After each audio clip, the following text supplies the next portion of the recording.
Hello my dear friends. KDM education आपके YouTube channel में आप सभी लोगों का एक बार पुनः स्वागत है दोस्त। जल्दी से आप सभी लोग लाइव आ जाइए और आज की इस क्लास में हम लोग देखेंगे आपका इस क्लास में हम लोग डिस्कस करेंगे महर्षि अरविंद के शैक्षिक दर्शन के बारे में। जल्दी से आप सभी लोग जुड़ जाइए पहले।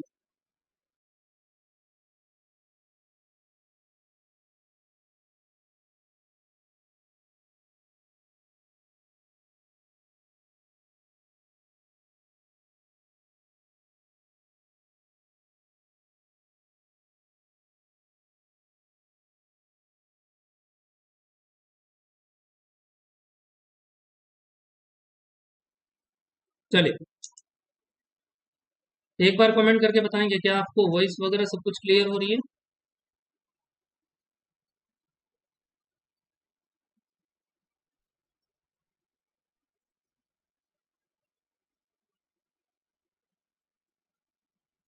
ओके, चलिए आंसर श्री अरविंद।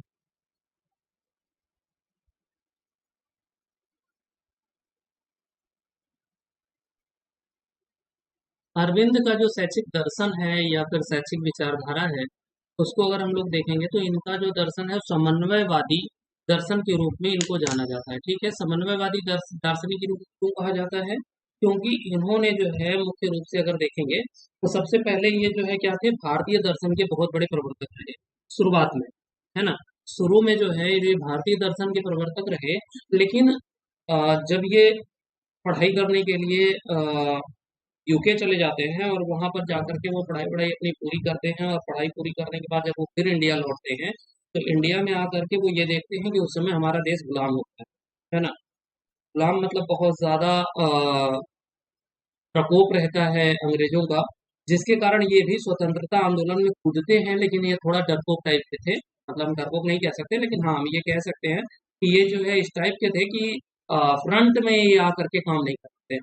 लेकिन फिर भी कहते हैं ना कि भाई खून के मतलब क्या कहते हैं उसको, गेहूं के साथ घुन भी पीस जाता है। उसी तरीके से हुआ इनके साथ कि ये स्वतंत्रता आंदोलन में ये पीछे से मतलब एक बैकबोन की तरह काम कर रहे थे। बट अंग्रेजों को पता चला और अंग्रेजों ने इनको उठा करके जेल में बंद कर दिया। ठीक है, तो जब ये जेल में जाते हैं और जेल में जाने के बाद ये जो है क्या कहते हैं कि हमारा जो मतलब पहले तो ये भारतीय दर्शन के प्रवर्तक रहे। इसके बाद जब वो इंग्लैंड चले जाते हैं तो वहां जाकर के वो जो है पढ़ाई पढ़ाई करते हैं, फिर वो पाश्चात्य दर्शन के प्रवर्तक हो जाते हैं। उनका ये मानना होता है कि पाश्चात्य दर्शन ज्यादा अच्छा है आपके प्राच्य दर्शन से, प्राच्य फिलोसफी से, है ना। इन ईस्टर्न फिलोसफी से बेहतर है वेस्टर्न फिलोसफी, उनका ये मानना हो जाता है। फिर जो है जब वो ये लौट करके आते हैं, जब अंग्रेजों का ये सारा सब कुछ देखते हैं तो फिर कहते हैं नहीं नहीं, ये जो है वेस्टर्न फिलोसफी घटिया है, बेकार है, ईस्टर्न फिलोसफी अच्छी है। फिर वहीं पर जब अंग्रेज मतलब जेल में रहते हैं तो जेल में रहते रहते रहते रहते जो है कुछ किताबें वगैरह लिखना शुरू करते हैं, और इसके बाद कुछ थिंकिंग वगैरह करना शुरू करते हैं, क्योंकि ये फिलोसोफर रहे, एक एजुकेशनिस्ट रहे, पढ़े लिखे थे। तो ये जो है वहीं पर एक एक अलग प्रकार का योग, मतलब वो जो योग है वो फिजिकली नहीं था, इनका था ना कि आध्यात्मिक योग, या फिर हम इनको कहेंगे इस प्रकार का योग वो विकसित करने की बात करते थे, जिससे कि जो हमारा मस्तिष्क है उसको कैसे कंट्रोल किया जाए, जो हमारे पास इधर उधर का जो मतलब कहते हैं ना कि कंट्रोलिंग पावर हमारे अंदर कैसी है, उसके बारे में ये चिंतन करने लगे। और धीरे धीरे उन्होंने जो है एक अलग ही विचारधारा को भी विकसित कर लिया। उसका नाम रखा इन्होंने इंटीग्रल योगा। ठीक है, क्या? सर्वांग योग दर्शन। तो इनके दर्शन को जो है कई सारे नाम से जानते हैं हम लोग। एक समन्वयवादी दर्शन कहते हैं। समन्वयवादी दर्शन इसको क्यों कहते हैं? क्योंकि प्राच्य और पाश्चात्य दोनों का दर्शन का यहाँ पे सम्मेलन मतलब सम्मिलित रूप इनमें मिलता है। ठीक है, तो समन्वयवादी दर्शन इनके दर्शन को कहते हैं।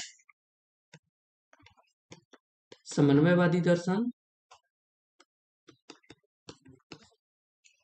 इनके दर्शन को हम जो है सर्वांग योग दर्शन कहते हैं, इंटीग्रल योगा, सर्वांग योग दर्शन। ठीक है, इन्होंने देखिए क्या किया कि जब वो जेल में बंद हुए तो एक अलग प्रकार के जो मेंटल एक्सरसाइज की बात करी, और मेंटल एक्सरसाइज को इन्होंने मतलब इंटीग्रल योगा की बात करी, मतलब इंटीग्रल योगा नाम दिया। साथ ही साथ इन्होंने उसी समय जो है अति मानस का अति मानस की संकल्पना उन्होंने कहा कि हमारा जो फिजिकल अपीयरेंस है, जो हमें दिखाई दे रहा है, उसके अलावा भी बहुत कुछ है हमारे अंदर जो हमें दिखाई नहीं देता, जिसको हम आध्यात्मिक रूप में हम मान सकते हैं कि हमारा जो ये, चूंकि देखिए अरविंद क्या थे, ये आपके आदर्शवादी दार्शनिक रहे, है ना। ये जो है मुख्य रूप से आदर्शवादी रहे, आदर्शवादी। ये भी क्वेश्चन पूछता है आपके कि ये महर्षि अरविंद थे आदर्शवादी, प्रकृतिवादी, प्रयोजनवादी या यथार्थवादी, अस्तित्ववादी, बहुत सारे नाम इसमें दिए जाते हैं। तो आपको ये क्लियर रहना चाहिए कि महर्षि अरविंद जो है आपके आदर्शवादी दार्शनिक रहे। तो इसलिए ये आध्यात्म पर भी बल देते हैं, और आध्यात्म को ही इन्होंने क्या कहा कि एक अति मानस है, जो कि हमें दिखाई दे रहा है, उसके अलावा भी कुछ है, उसको उन्होंने अति मानस की संकल्पना के रूप में जाना। ठीक है, तो अति मानस की संकल्पना भी इन्होंने ही दिया, अति मानस,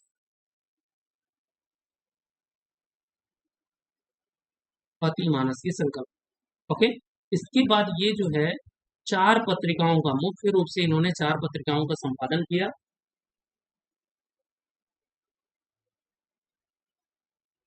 चार पत्रिकाएं कौन कौन सी थी, उनका भी नाम हम आपको यहीं पे बताते हैं। चार पत्रिकाएं थी कौन कौन सी? युगांतर, वंदे मातरम, धर्म, कर्मयोग, कर्मयोग। ठीक है, ये चार पत्रिकाएं थी। यहां से भी क्वेश्चन कई बार पूछा गया है आपका कि युगांतर रचना है, वंदे मातरम रचना है, धर्म रचना है, कर्मयोगी रचना है। तो ये जो है आपको चारों क्लियर होना चाहिए।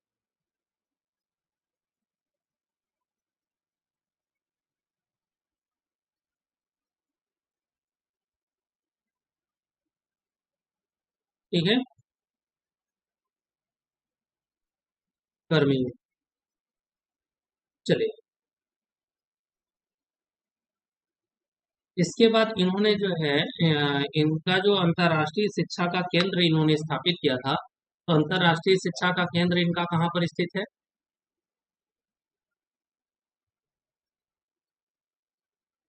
शिक्षा का केंद्र कहाँ पर है? पौंडीचेरी में, है ना। पौंडीचेरी में इनका जो है अंतर्राष्ट्रीय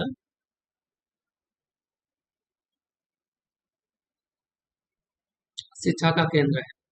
चलिए, इनकी पुस्तकें कौन कौन सी थी? पुस्तकें थी आपकी national system of education,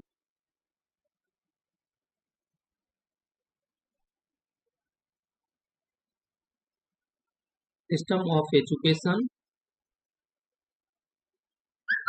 of education,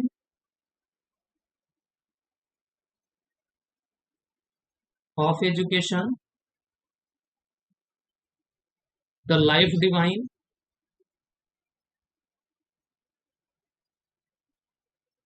the life divine, the mystery of Gita,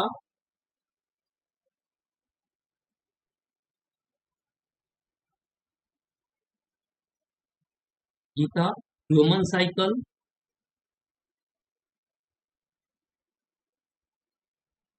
the synthesis of yoga,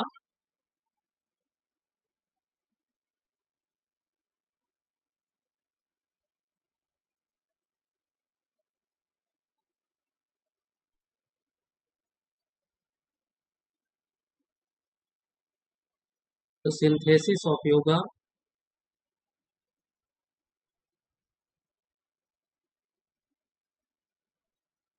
yoga, Savitri. इसके अलावा भी पुस्तकें हो सकती हैं, तो आप जो है, आपको ये आपकी रेस्पॉन्सिबिलिटी होगी कि आप जो है क्या करेंगे। आप जितने भी हमने आपको थिंकर्स बताए हैं, हर एक थिंकर्स के पुस्तकों का नाम, ठीक है, पुस्तकों का नाम, पत्र पत्रिकाओं का नाम जिसमें वो संपादक रहे हैं, जिसमें जिसके वो लेखक रहे हैं, जिसके वो रचनाकार रहे हैं, आपको, आपकी ये रेस्पॉन्सिबिलिटी है। देखिए, आप ये मत कहिएगा कि सर आपने पढ़ाया नहीं, है ना, क्योंकि मैंने आपको पूरा पढ़ा दिया है, बट फिर भी मैं आपको अवेयर कर रहा हूँ कि आप इंटरनेट पर, क्योंकि भाई आप बिना इंटरनेट के तो क्लास ज्वाइन नहीं कर रहे। इंटरनेट है आपके पास, गूगल भी है, गूगल बाबा भी आपके यहाँ काम कर ही रहे होंगे, तो आप गूगल बाबा से पूछ लीजिए, थोड़ा सही से जानकारी ले लीजिएगा। और इसके बाद एक एक चीज को, किताब भी पढ़ने का थोड़ा सा हैबिट डालिए, है ना। आप जो है जो भी आपके पास बुक्स हो, चाहे कोई भी, चाहे वो ऑथेंटिक हो, ऑथेंटिक नहीं हो, आप इवन हम तो कहेंगे आप 12th की भी बुक अगर आप एनसीईआरटी पब्लिकेशन की मिल रही है, आप उसको भी ले सकते हैं, उसको भी प्रेफर कर सकते हैं, है ना।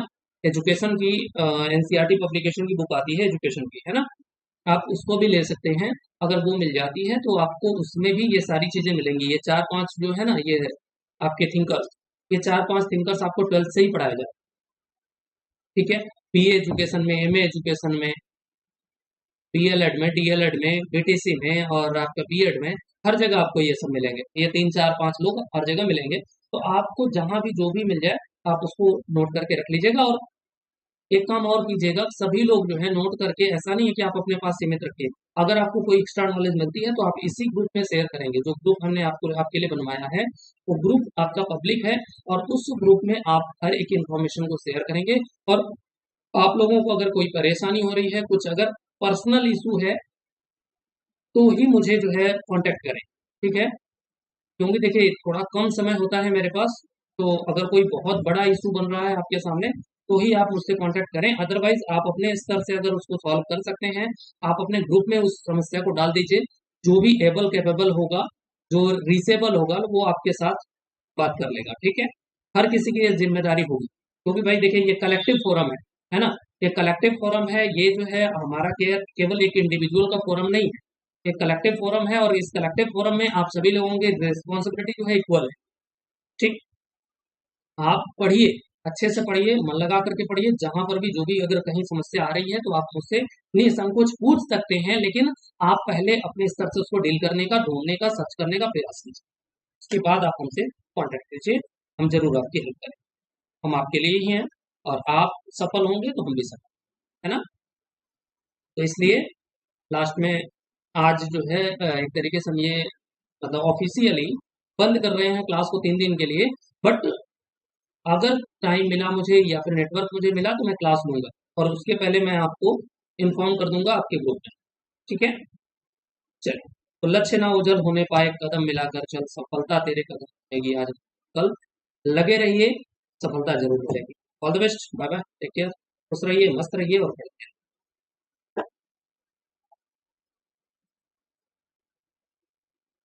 इनका जन्म देखिए, श्री अरविंद का जो जन्म हुआ था, वो आपका 15 अगस्त 1872 को हुआ, ठीक है। पहले कमेंट नहीं कर सकते हैं आप लोग, जब बंद कर दिया तब आप कमेंट। 15 अगस्त 1872।